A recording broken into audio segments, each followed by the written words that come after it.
Waakye. WAH-chay. A dish older than the borders drawn around it. From the north of Ghana,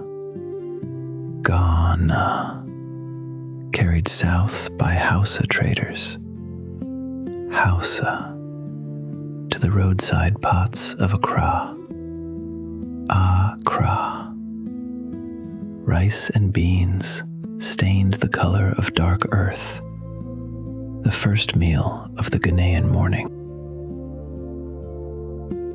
They say a Waakye seller is known before she is ever seen, by the leaves in her pot and the line at her table. This is not a restaurant dish. It is a street dish, a morning dish, cooked slow in the dark before dawn, so the city can eat when it wakes. The secret was never spice. The secret was patience and a handful of dried leaves.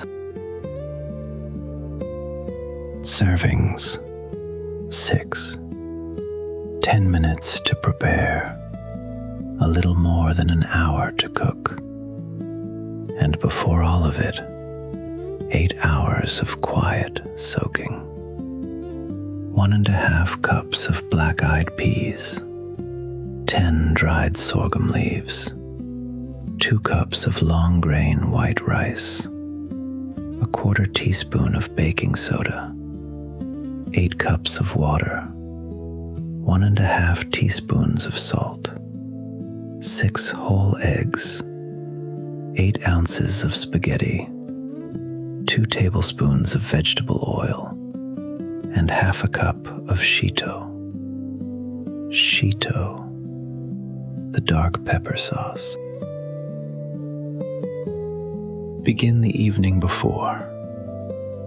In a large pot, the black-eyed peas, the dried sorghum leaves, 1/4 teaspoon of baking soda, and 8 cups of water. Then leave it for 8 hours. Let the leaves bleed their color into the water. This is where the red is born. In the morning, bring it to a boil, then low, and let it cook 30 minutes until the beans begin to soften. Now, lift the leaves away, gently. They have given everything they had. What is left is a pot the color of deep rust. Stir in 2 cups of long-grain white rice and 1½ teaspoons of salt.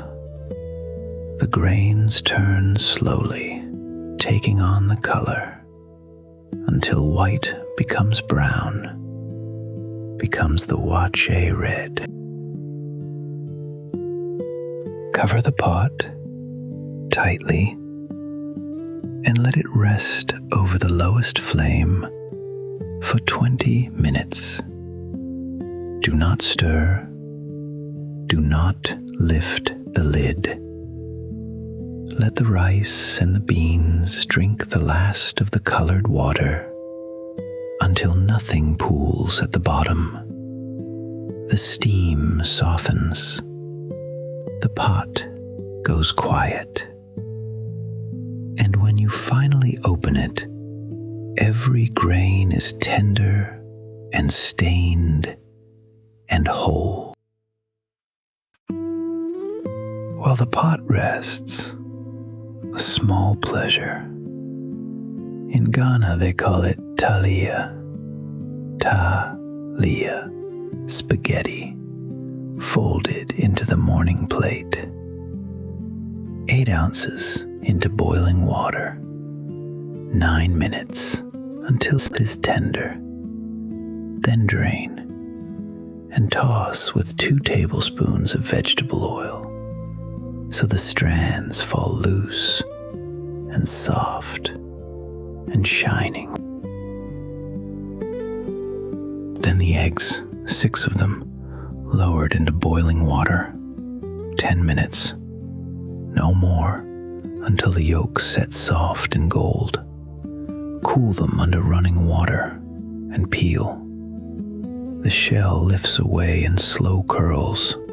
Underneath, smooth and white and waiting.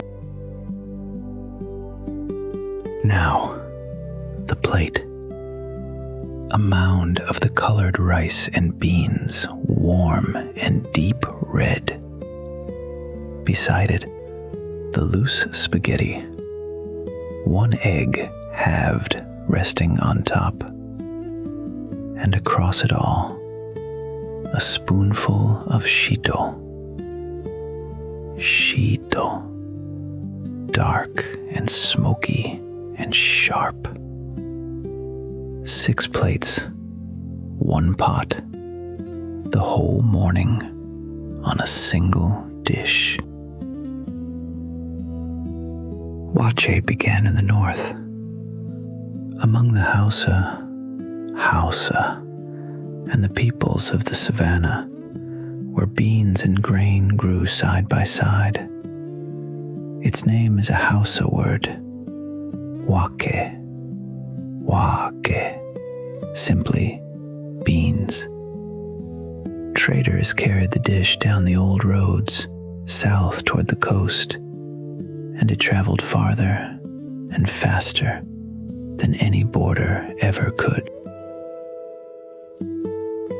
The full name was longer once. Shinkafa da Wake. Shinkafa da Wake. Rice with beans in the Hausa tongue.